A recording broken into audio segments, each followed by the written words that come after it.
네, 글로벌 ETF 가이드 시간 이어가겠습니다. 글로벌 콘텐츠부 오민지 기자 나와 있습니다. 여기서 오늘 어떤 ETF 상품 살펴볼까요? 오늘은 차세대 산업으로 주목받고 있는 슈퍼 루키 테마로 준비를 해봤습니다. 예. 이 데이터 센터에 투자하는 ETF인데요. 이름도 좀 깁니다. 예. 페이서 벤치마크 데이터 앤 인프라스트럭처 리얼 에스테이트 ETF입니다. 티커명은 SRVR입니다. 네, 데이터 센터에 투자하는 상품 SRVR 살펴보도록 하겠습니다. 소개 먼저 들어볼까요? 네, 간략하게 주요 정보 먼저 살펴보면요. 이 페이서의 ETF 상품으로요. 지난 2018년 상장돼서 올해로 5년 차입니다.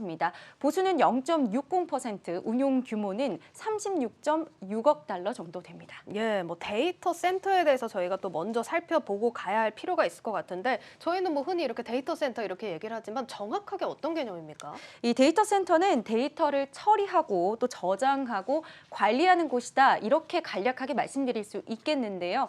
이렇게 말씀드리면 아니 그래서 그게 뭔데 하시는 분들 분명 계실 것 같습니다. 예. 요즘 4차 산업혁명이다, 빅데이터, IoT 등 이런 데이터 산업이 주목받고 있잖아요. 네. 사실 이 데이터가 고객 서비스나 소비자 니즈 파악 등부터 사업적으로 활용될 수 있는 부분이 굉장히 많습니다. 이제는 기업의 중요한 자산이 됐는데요. 이 데이터라는 자산 잘 관리하고 저장해두지 않으면 필요할 때 쓸 수 없는 그런 상황이 올 수 있잖아요. 예. 이런 과정을 원활하게 해주는 게 데이터 센터다. 정리하자면 기업의 중요한 자산이 되는 데이터를 잘 처리하고 관리해주는 곳이다. 이렇게 보시면 되겠습니다. 미래 산업으로 불리는 것들의 기본 요소다. 이렇게 좀 해석을 할 수 있을 것 같은데 이 데이터 센터는 사업 구조가 어떻게 됩니까? 아주 쉽게 말씀드리면 네. 부동산 임대 사업자 이렇게 생각하시면 되겠습니다. 어.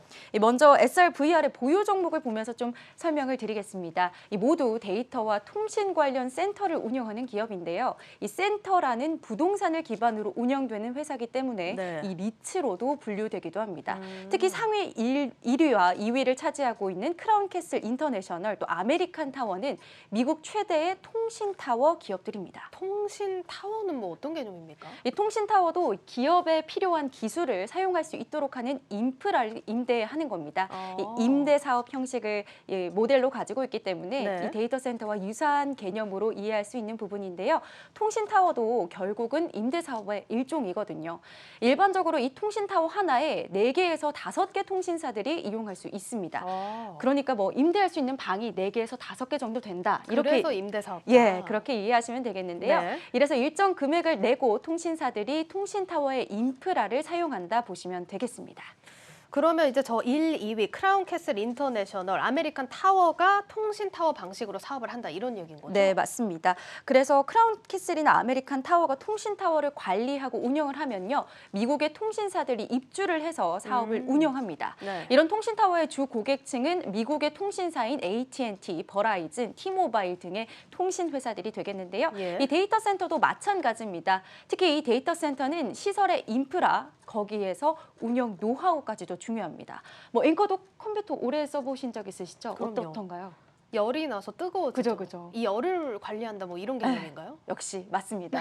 이 열을 잘 관리하는 게 가장 중요한데요. 네. 이 데이터 센터라고 하면 얼마나 많은 기계들이 있겠습니까? 이 기계들이 내뿜는 열을 잘 처리하는 게 굉장히 중요합니다.